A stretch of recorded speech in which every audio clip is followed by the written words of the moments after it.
Hey guys, hope you're all well. Welcome to my channel.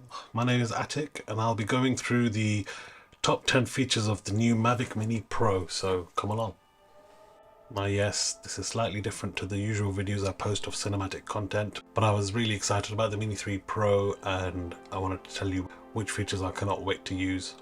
So this list isn't really in any order, but I'll start with the camera sensor. Now this is probably one of the biggest upgrades over the Mini 2, where the Mini 2 came with a 1/2 sensor and the Mini 3 Pro comes with a 1/1 sensor, which I believe is around 2 times bigger. So for you and me, this means that it'll perform much better in low light as compared to the Mini 2, as well as giving more dynamic range to the shots, so better quality in essence.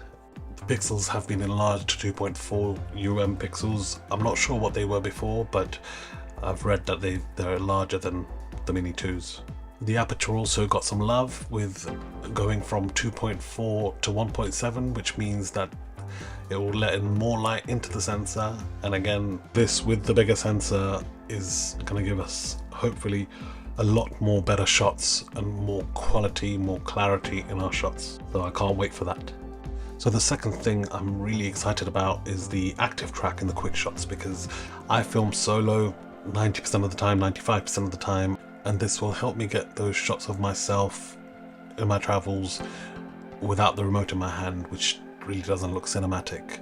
And I will also be using the quick shots to get nice automated shots here and there. Mostly I'll be doing manual, but it comes in handy. So number 3 is the 60 degrees rotation of the gimbal, not the vertical shots that DJI are calling true vertical. This is the rotation of the gimbal up and down, which now goes upwards to 60 degrees, whereas before it was around 20-25 degrees. And this will allow for things like hero shots and shots much lower to the ground looking upwards and making it more cinematic. So I'm really looking forward to using that feature. And it also gives you the greater panning ability, so if there are tall buildings or mountains and you want to capture the whole thing, it will give you another tool to help.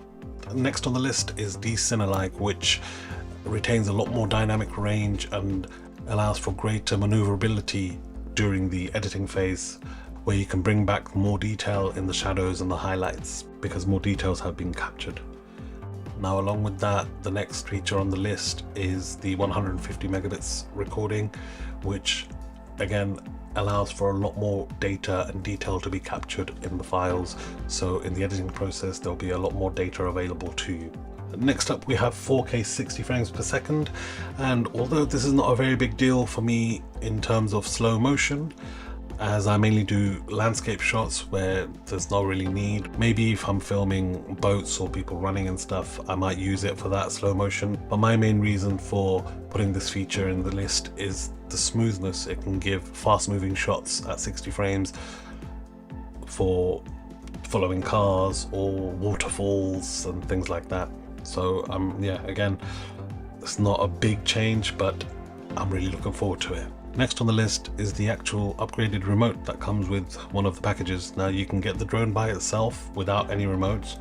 You can get the drone with the RC-N1, which is the same one that came with the Mini 2, which is a great remote, and I was really considering getting it with that remote, but I really wanted to try the RC and have the freedom not to worry about charging my phone or connecting wires or batteries running out or people calling me during filming, etc., which have all happened in the past and have ruined my thought process. So I'm looking forward to this because I've never used a RC Pro or RC Plus before from DJI. This is the first one with a built-in screen that I'm looking forward to, and I really miss the dedicated photo button that I had on my Mavic Pro, and when I got the Mini 2 I was really annoyed that they took that away. So yeah, I'm really looking forward to this new RC.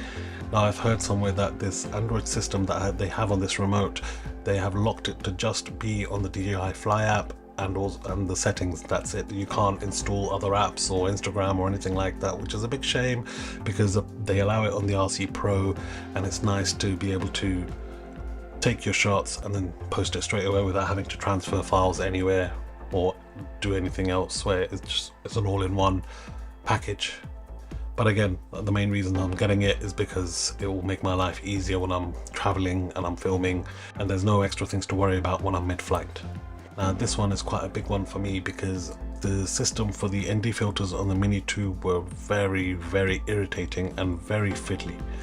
You had to turn the gimbal downwards, then make sure the two hooks from the filter were going into the vents behind the camera, and sometimes it wouldn't go in properly, or it was just really fiddly, especially when the weather was cold and my fingers were numb. It was very difficult. So I'm really glad.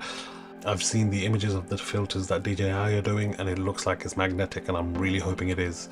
I didn't order the ND filters from DJI because they only come in 16, 64 and 256, and I'd rarely ever need a 64, let alone a 256 ND. So I'm going to wait for people like Skyread or Freewell to come out with their own versions and get ones which have like 8, 16, 32, maybe 64.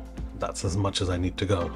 Now the next one is the battery redesign, which is again another pet peeve of mine. Now there are two clips, one on each side, and there's no flap, so it will be much easier to just press the two buttons on the side and pull out the battery, whereas before on the Mini 2 it was really cumbersome trying to press the release mechanism with such little space. And last on the list is the obstacle avoidance sensors, which has been one of my biggest things that I've been wanting DJI to put into a Mini 2 since the Mini first came out, because I used to love it on my Mavic Pro and it used to give me such peace of mind knowing that the drone is better protected. Not completely, because it's only got sensors on the front, back and bottom. There are no sensors on the side, but you can't have it all. I do wish though that instead of putting the sensors on the back, maybe they could have put it on the sides, because I enjoy filming side to side a lot more than reverse shots, and when I do reverse shots it's usually after I've done a forward shot, so I know that there's no obstacles behind me as such. And with the side moving shots it's very hard to gauge how far you're going and such. So yeah, overall I'm really glad that DJI have put the sensors in there, but I really wish they had sensors on the side. Maybe on the Mini 4 Pro, eh? Let me know in the comments which features you're looking forward to the most. So that was my list of 10 features that I'm really looking forward to using when my one arrives. And yes, I've ordered my Mini 3 Pro. I got the one with the RC and the Fly More kit as well. I ordered that because I always need extra batteries when I'm flying.